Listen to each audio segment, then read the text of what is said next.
Welcome to the Sounds of Chicago podcast, brought to you by the Chicago Music Guide. Hello, my name is Mark, and this is a show dedicated to the vibrant local Chicago music scene.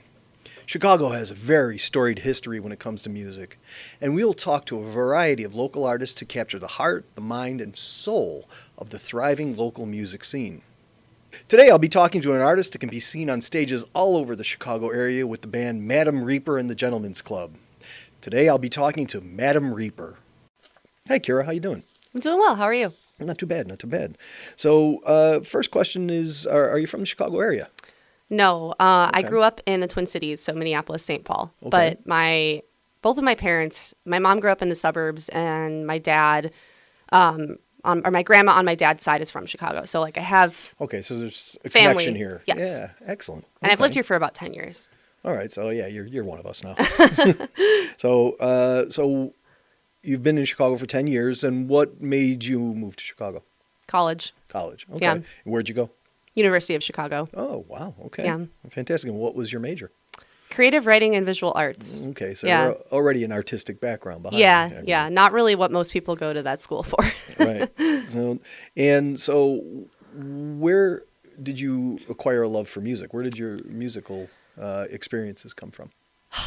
I've loved music as long as I can remember. When I was a kid, I was really into, like you said, I was a musical theater kid. So I loved Broadway and like musicals. And I just was always singing, and I did voice lessons as a kid and did, choir and musicals, and I went to musical theater camp. So I was always doing music. And I don't know, just I guess once I got to be an adult and had the like means and finances to kind of take it a step further, that's I was able to start my project. Okay. When did you start into pop music, into rock and roll? I always liked singing pop, popular music, whether it's pop or rock or whatever. Like when I was a kid, I would just like record videos of myself on photo booths singing to like instrumentals I find on YouTube, and I would like write little songs on GarageBand. And then in college, I was in an a cappella group that did a lot of like contemporary music.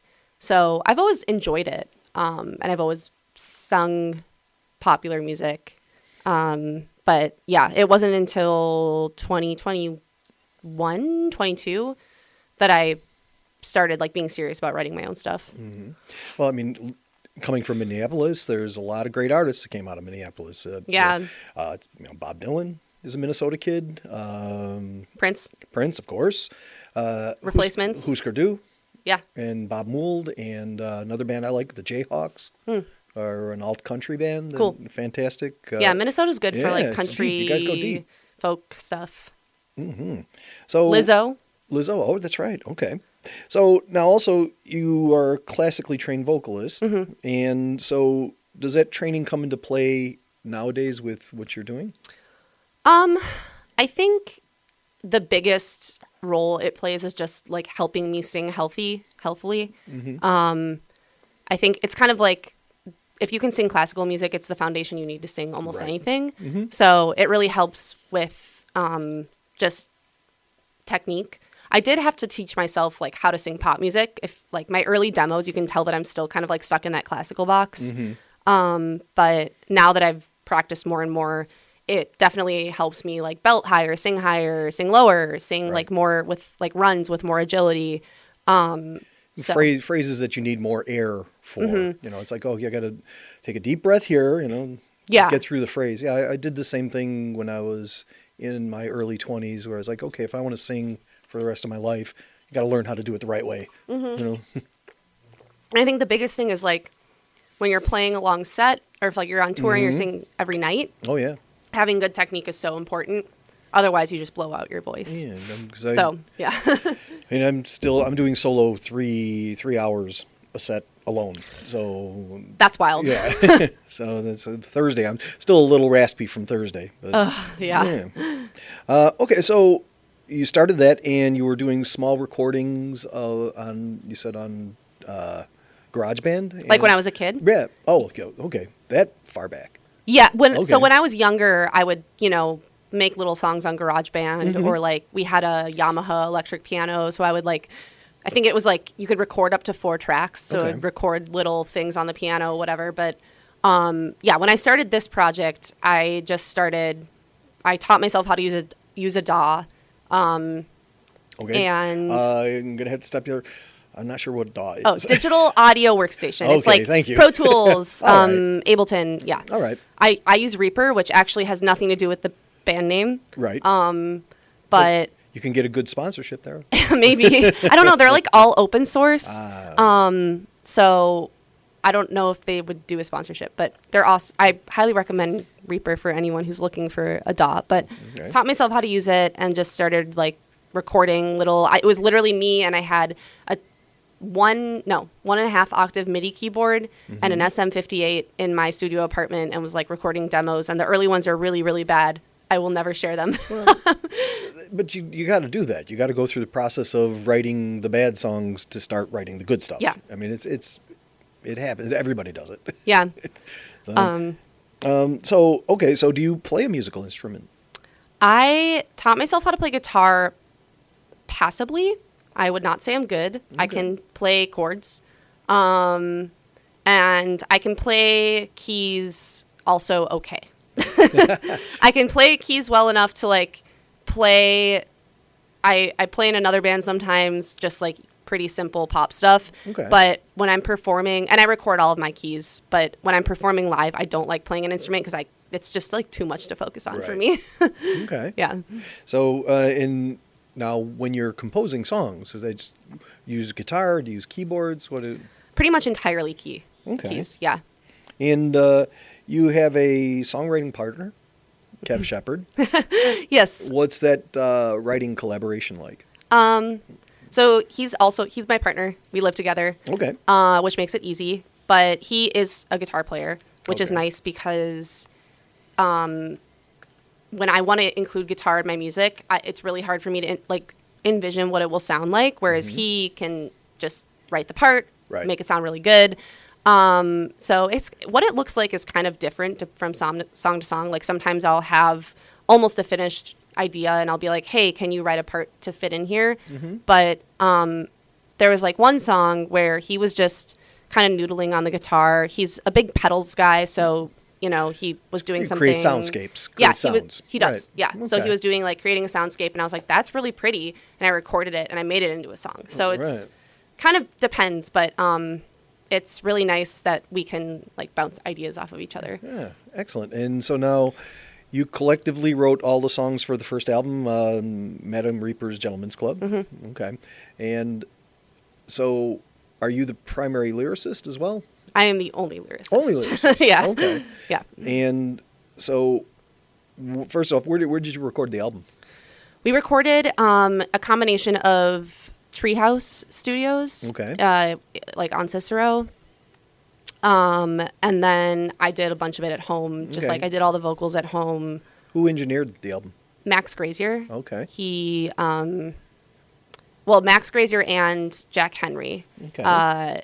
who they both share a studio at Treehouse. They're like Max is in a band called Rat Tally that's pretty popular, and Jack is plays with Free Range and some other like Chicago artists. But so Jack engineered it a little bit, and then Max mixed and mastered it. But yeah, I recorded a lot of the vocals at home. We did almost all of the Okay. guitar, bass, synths at home just to save money. So a mix of professional and DIY. Yeah. Okay. Great. And, sounds fantastic. Thank you. It was very, very good.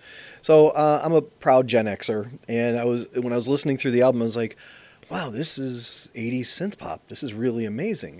And also what I do love about it is you also have a lot of hooks and melody and a lot of different hook things in there, not just the vocal line, but hook guitar parts or hook keyboard parts. And so what were some of the influences going into writing this album?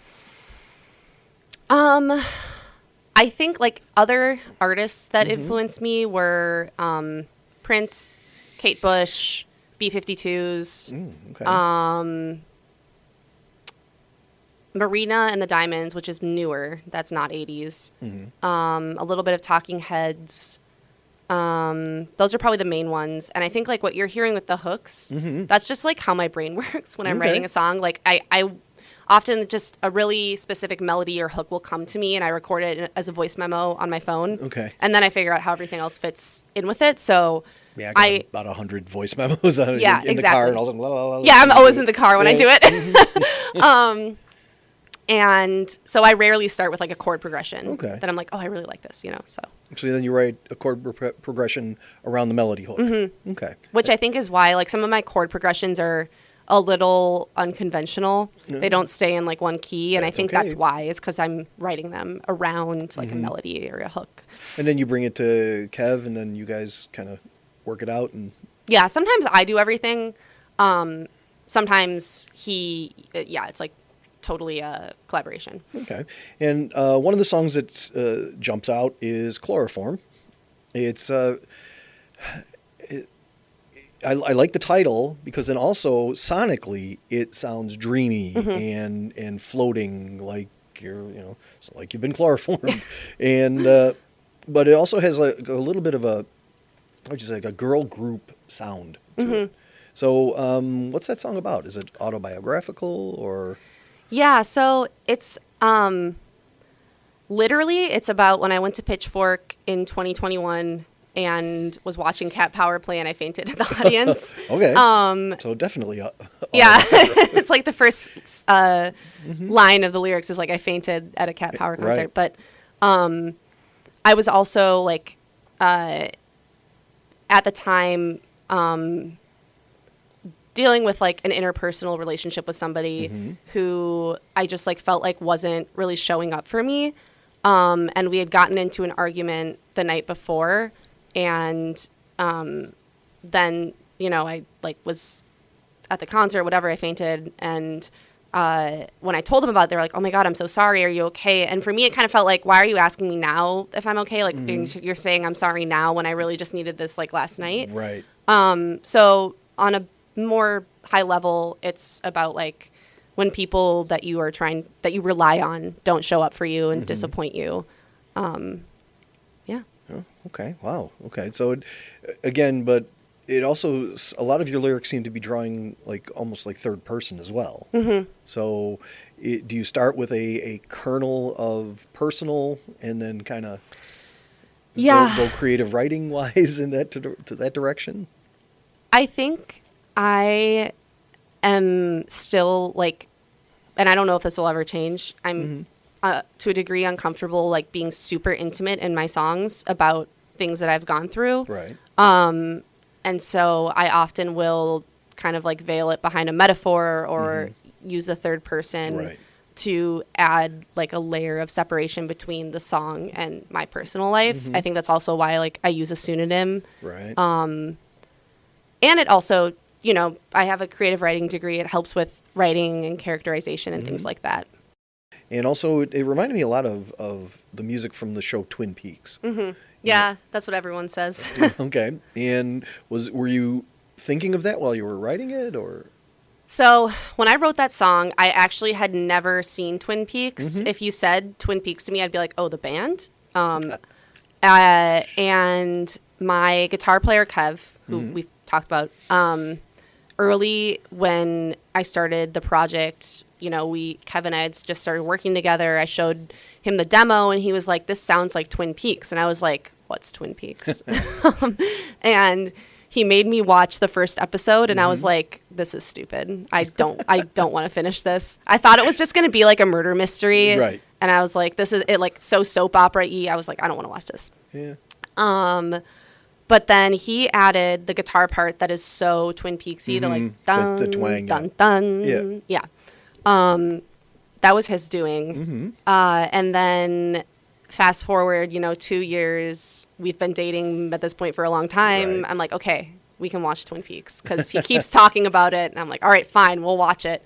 And then I got past like the first, 3 episodes and I was like, okay. You're right. This is really good. And then in the last season, I don't know if you've seen the newer one, but they do all of these.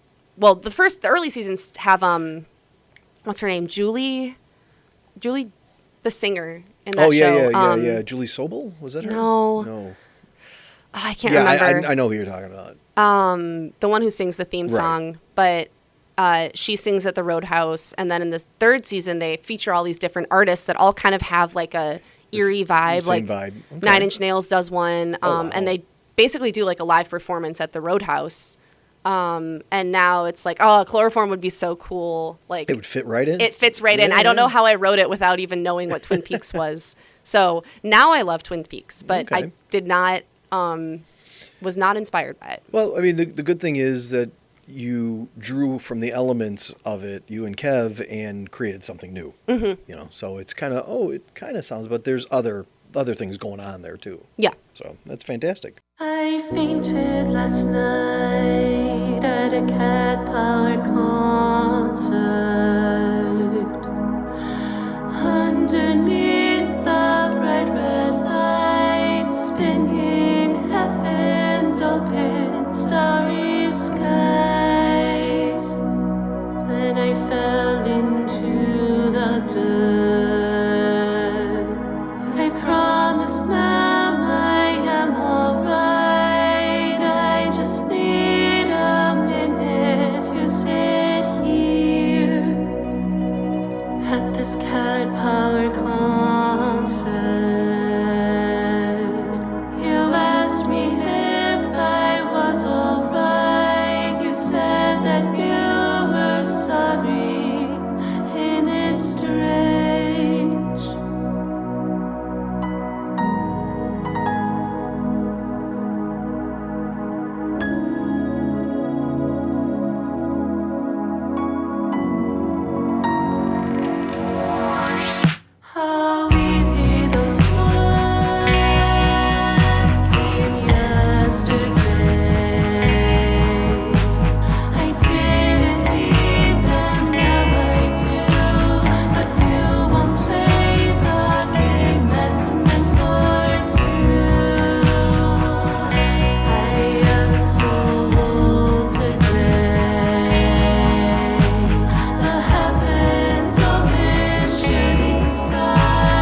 And so now you the song now I got to ask you about All Right Tonight. This. Yes. All the singles you release now have a bracketed word. Yes. Okay. Can you tell us a little bit about that? What's I don't want to divulge too much because Okay. it's like a little bit of something that I just want people to like, interpret as they will. okay? I guess I can say that it is intentional, and it's something I've been planning for a while, but I don't want to say much more than that. Okay. That's Yeah. fair. Artists can keep their secrets. So, also, I wanted to ask you, online you have a biography about Madame Reaper. Yeah, can you tell us a little bit about her Yes. or about you? Yes. So Madame Reaper is the way I envision it is it's maybe like the early 1960s, and she owns a strip club in the middle of bumfuck nowhere, and she allows her employees to murder people that come in that are being rude, shitty, whatever. Okay. And then the town that she's in kind of thrives off of the strip club. It's a symbiotic relationship where, she brings people into the town, they patronize the businesses, so they don't really say anything about what's happening. But at the same time, she's like murdering people. So then eventually the police hear about it. They come in, they shut the operation down, making the town become dilapidated because no Okay. one's coming in anymore. And then, fast forward to now, it's like a skeleton of what it once was. So that's kind of the full backstory that I envisioned. But I think Madame Reaper has many different iterations, interpretations. Sometimes, my latest single, Feast, an album, she is eating men. It's kind of all over the board. Yeah. Is there a screenplay in the works? A Madame Reaper screenplay? That would be amazing if I had the budget and the time. I have been wanting to write maybe a short story or a novel, but I don't have the time right now. Well, it's interesting you mentioned that there's I think it's an 80s movie called Innocent Blood. I don't know It's a vampire movie set in Pittsburgh. Cool. It's like, okay, it's not New York, it's not San Francisco, the usual places. And the vampire is a female, young lady, and she's killing the Pittsburgh Mafia. And it's innocent blood. She leaves the innocent people alone. She's just going after the bad guys. That's so funny. I always say if I was turned into a vampire, I would go straight for Donald Trump and Congress. I would use my powers for good. There you go. Well, so that's the same thing. And then there was one. Now the FBI is probably watching me. One of the interesting scenes in there is she's finally going to get to kill the mafia boss. And he's cooking up an Italian dinner, and she can't do it because there's too much garlic. And she's getting sick from. So it's a great movie, a little funny, but What's it called? Innocent Blood. Okay. Worth checking out. Yeah, sounds good. So, okay, well, there's a lot of pop sensibility to the song All Right Tonight, this. And so is that also you're developing your hooks that way? You say, how you said you creatively pull hooks in from different places. Yeah, so that one, my bass player, Austin, is an incredible bass player. Okay. And I wanted to write a song where they could show their full abilities. Yeah. Ironically, it ended up being a synth bass anyway, so they're not playing electric, but that's kind of what started it. And I was listening to Planet Claire by the B-52s and really liked the spy vibes. There's a lot of chromaticism. Right. And I was like, okay, I want to try to do this somehow. I was also listening to 1999 by Prince a lot at that time. And he does a lot of stabby chords and Right. things like that. So I think that all of those influences are present in the song. And then that kind of provided enough for a bass layer, and I just, added on top of it. Yeah. Okay. So now you did the album Madame Reaper, and so now you're doing a series of singles. Is that going to be a collected work at some point? Is that's the next album? I definitely want to release another album, and I have a lot of material I'm sitting on. I think again, don't want to divulge too much. Yeah. Okay, well, let's talk about some of the other singles that are out currently. Cool. And the next one that is up is Satanic Tango, and it's a great single. I think rhythmically, it's a departure from everything else that you guys have done. So can you tell me a little bit about that song? Where did that one come from? Yeah, it's cool that you picked up on the beat and the rhythm, because I think for that one, I don't remember why. I think maybe I saw a video of Sylvan Esso doing something, and I was like, oh, this is really cool. So I wanted to write a song with a little bit more of an unconventional, that used unconventional sounds and beats, and that's where that started. And it, I had it pretty much ready, the mix was done. And Kev was like, the riff in it that's like, da, da, na, na. Kev was like, what if this was a trumpet? Yeah, and I was like, well, I'm about to send this to my mastering engineer. It's a little late for this. And then I just kept thinking about it, and I was like, oh my God, it would be so cool as a trumpet. So last minute, I found a trumpet player, and we recorded trumpet on it. Yeah, but so that was your unconventional sound that you were looking for from yeah, the song. And honestly, it makes the song. It's really cool. Yeah, so. it's nice that it's organic, and it's not an electronic sound on top of the electronic sounds that are in the song too. Yeah, which is and really, I've never really used great. it. I like using. I like the idea of having maybe unconventional instruments for this kind of music. So, and who's playing on that? His name is Bryant, and he plays with CSO. He's played with the Lyric Opera, and he just came in and did this. We did a session in my apartment. We have a little studio at our apartment, and he killed it. He was so good. He put a bunch of ideas down with little turns and stuff, and so actually Kev's brother is a really good clarinet player and did Chicago Youth Symphony Orchestra, and he knows all of these classical musicians, and so wonderful resource, and that's how I got connected with Brian. And have you used him yet on any of the songs? Yes, actually it's not out yet, but I do have a song coming out that features Brandon Shepard on clarinet. Okay, and is that the next one that's coming out in September? No. And so the next one's coming out on the 23rd of September. Yes. Okay. This song will probably come out late September, early October. Okay. Oh, Yeah. fantastic. So the latest single, the current one that's out now, is Feast, an album.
interesting stuff going on in that one. Yeah. Now, again, is this taking a personal experience and turning it into a story, or turning it into third person, or is it strictly a fantasy story? Oh yeah, it's based on all the times I've eaten men. No, just kidding. Okay, we're in trouble, guys. I am just like so sick of guys coming up to me at the gym, at the grocery store, Okay. like on the train, and like I had a guy come up to me once on the train. He was like, "Do you model?" He was like 70, and I was like, "Why are you asking?" I think I literally said to him like, "Why are you asking me this?" He's like, "Well, I have a modeling story." And I was like, "Whatever. I don't want to hear it. I'm sick of it. If you're watching this and you see me in public, do not speak to me unless you know me or unless I drop something." Okay. But okay, within reason, right? Like, anyway, I'm making my point. But so I was just sick of that, and I was like, okay, I'm gonna write this song about like this scenario of like where there's this woman who lures men in, and then she brings them to like her dungeon and eats Okay. them. So that's typical Madame Reaper stuff. Yes, very Okay. typical Madame Reaper. We made a music video for it. Yeah, I was going to ask you about that. Yeah. Because you just mentioned people walking up to you, and all of the elements of the video are you're shopping for groceries, you're on the subway, you're Like at a bar. in a park, at a bar. Yeah. I think. Yeah. So who put that video together for you? So that was me, my partner Kev, my roommate Sean, Sean and I work on all the videos together, and then we just got some of our friends to be the like men in the video. The bros. The bros. Yeah, who was that acting in the very beginning? That's Kev. Okay. Yeah, I know. Isn't it so He funny? plays a good bro. I know. And yeah, we did it all DIY. We like between that video and then All Right Tonight, this also has a music video that Okay. we did Yep. a lot of like green screen work for. Yeah. We just kind of taught ourselves how to do that stuff. Sean has a really good eye for editing. I know how to use editing software. But yeah, in the music video, she's this Barbie, like pink girl, Right. gets hit on everywhere, and then knocks the guys out. And then when they wake up, they're in her dungeon, and Right. she's like transformed into this, scary cannibal, manable. Manable, there Yeah. you go. Specifically only eating men. Yes. All right. Yeah, and I was going to ask you about the other video too, and you said with the green screen stuff that you were doing and the different flashing colors, and that also I think that goes along really well with the flavor of the music. Yeah. The first video, we really wanted it to feel. First of all, we did it super last minute. We were originally, it was one of those days in the winter when it was like negative 10 degrees outside. And we're like, well, we're not going to leave the apartment today. So we set up the green screen. We were just going to make some stuff for social media. And then we were like, what if we just made a music video? And we really wanted it to feel like 80s, Oh, yeah. like MTV, bright colors. And You captured it. You did very cool. well. Yeah. So that was, it's pretty lo-fi, they're all DIY, but Well, at the time, that was the highest fi they yeah, could do. I know. so- That's what my dad said. He was like, this is better than what was on MTV. And I was like, well, we got a lot more technology nowadays. Well, that's fantastic that you guys are sort of a self-contained unit. You can do most of the recording yourself. You can do the videos yourself. Any tips for people on how to move your career in that direction? I mean,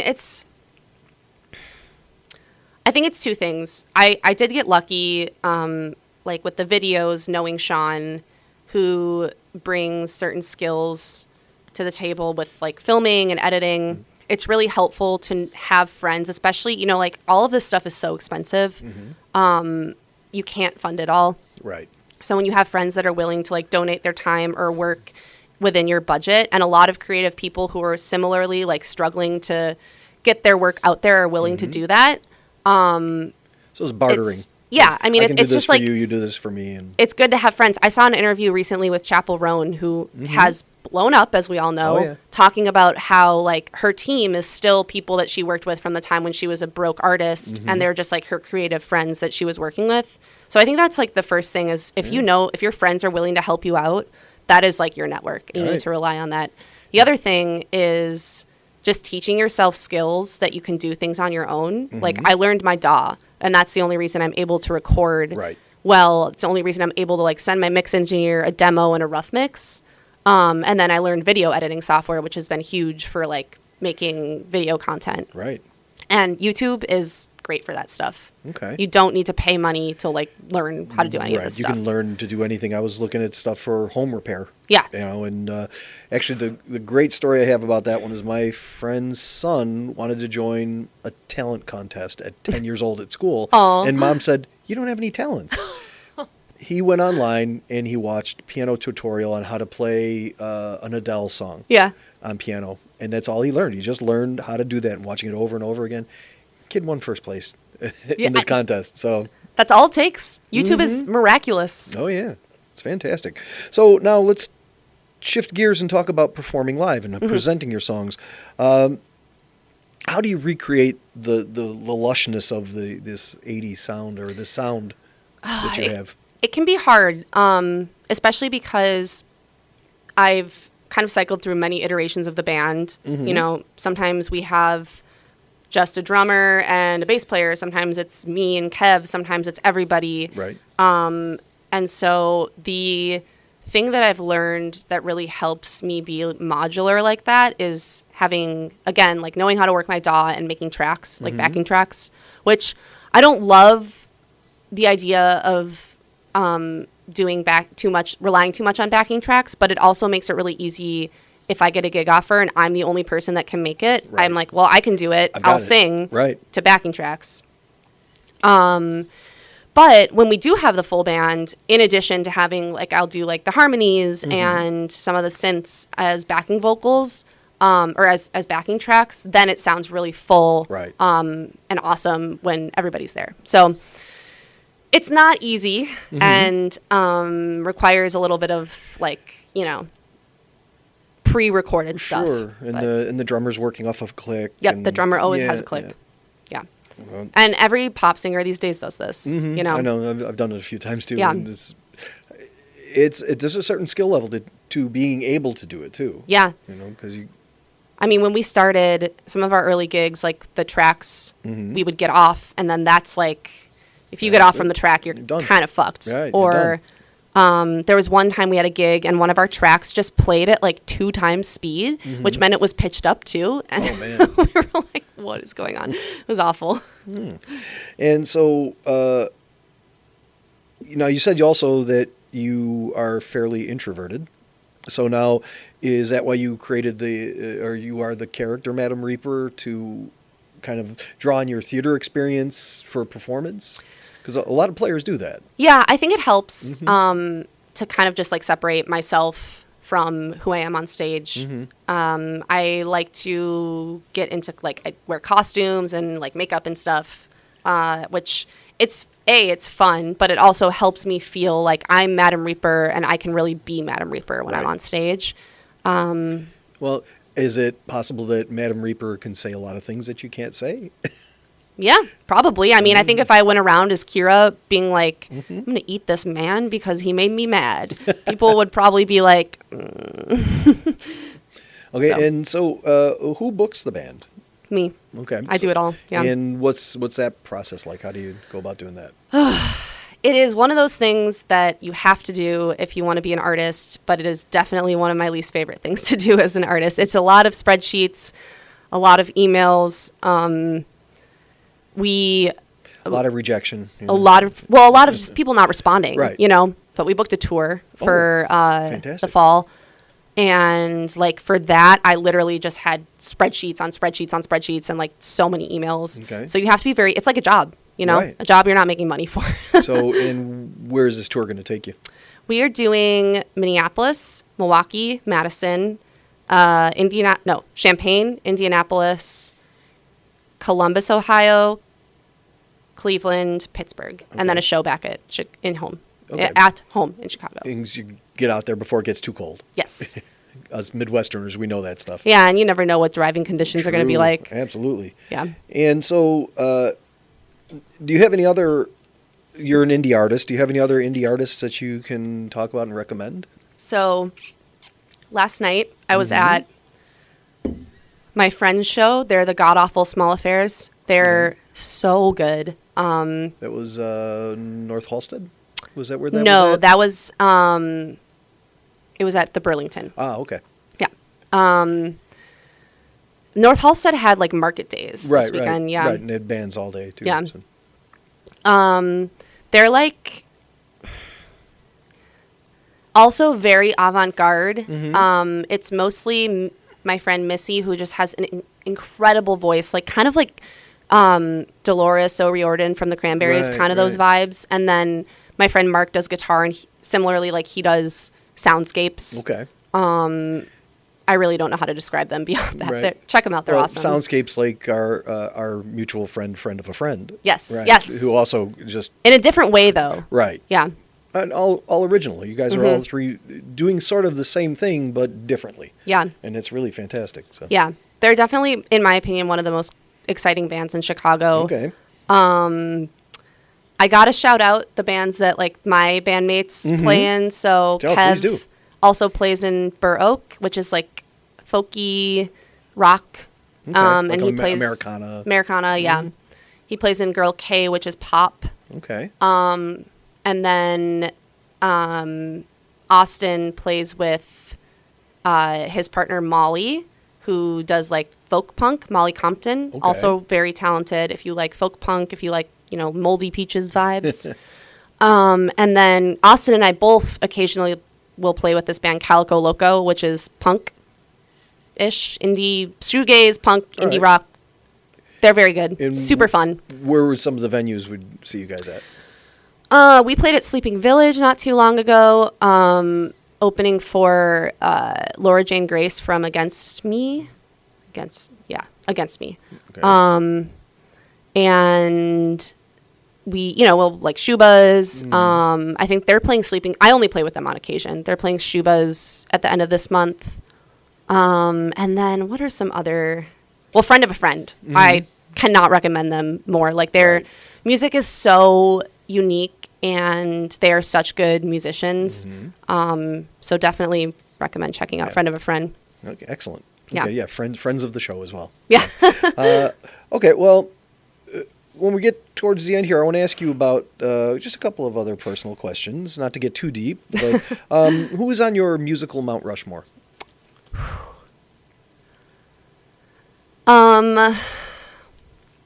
I like this question. Yeah. You just pick 4 artists. They Yep. could actually be not necessarily musicians. We've had other people pick actors. And, Interesting. yeah. So, as like,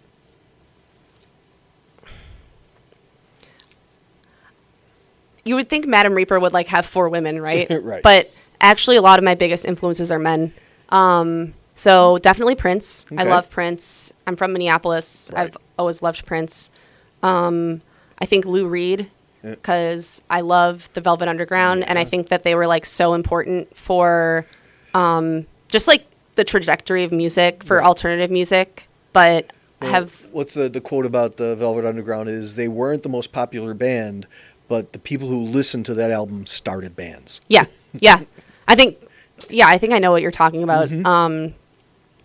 And then one of the biggest bands that like got me into music and got me wanting to be a musician was the Strokes. Yeah.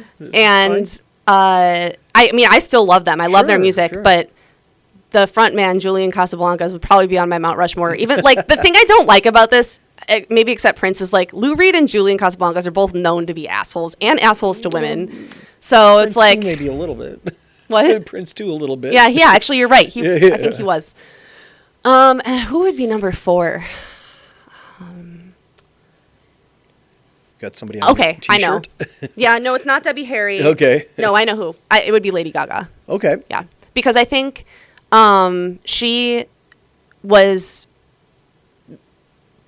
got big when I was pretty young. I always saw her like in popular media, and Sure. she is somebody that really like I think let people like me know it's okay to just be weird and do what you want. Right. And she is so talented. I've never seen her do a performance where I'm like, that's rough, you know? Right. She's an amazing piano player too. She's so good. Yeah. She's so good. So, and I think honestly, like I do take some musical influence from her, and definitely performance and characterization Right. influence. She's got a big movie coming out this year too. She does? Yeah, she's going to be in Joker. Oh, wow. too, yeah. Right. Yeah, and they haven't really said it, but I think it's going to be a musical. Oh, cool. Yeah, so That's cool. Hey, you might have another musical theater project coming up then. It's fantastic. So, okay, well, the question I like to end with is an interesting one. So, pick a number between 1 and 10. 3. Okay. Would you rather learn that mermaids or fairies exist? Mermaids. Okay, why is that? When I was a kid, I wished to be a mermaid every year on my birthday for like 7 years straight, and I was very disappointed when it never happened.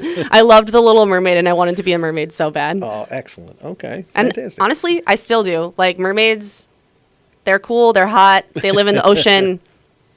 What's not to love? Exactly. So, where can we find you online? What are some things you want to plug? You can follow me on Instagram. It's at madam__reaper. Okay. You can on YouTube. I'm just at Madam Reaper. TikTok, if you're there, is at Madam_Reaper. Mm-hmm. We are playing on the 17th at Glenwood Avenue Arts Fest up in Rogers Park. Okay. And it's free. We're What time are you guys playing? we're 5 p.m. 5 p.m. Okay. 5 p.m. on Saturday. So Oh, that'll be wonderful. great. Yeah. And then I am opening up for Princess Chelsea at Subterranean on the 23rd. And then we're going on tour. Yeah, So outstanding. yeah, if you like, the stuff that you hear, you can definitely like follow my Instagram, watch some of the YouTube videos, Right. throw us a like. Right. The Tiny Desk concert stuff that you did too was really good. Yeah, that really one got enjoyed pretty that. popular. Yeah. If you like Chloroform, you should check out the live version. We did a live video session for Tiny Desk. Yeah, outstanding. Okay, well, Madam Reaper, it was very nice to meet you. Yeah, likewise. Okay. Thank you. Okay, thank you.